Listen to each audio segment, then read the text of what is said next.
Evening of 7/22/21, EVP recording being played back at 88,200 hertz, 64-bit wide. I'm towards the beginning of the first recording. I've amplified both these. This is clearer. It's conversation that's going on.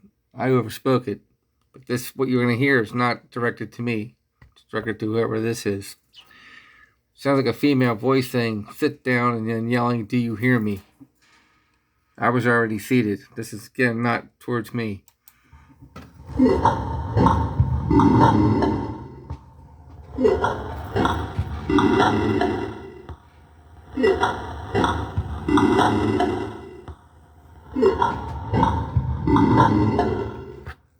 Also a lot of popping sounds in it.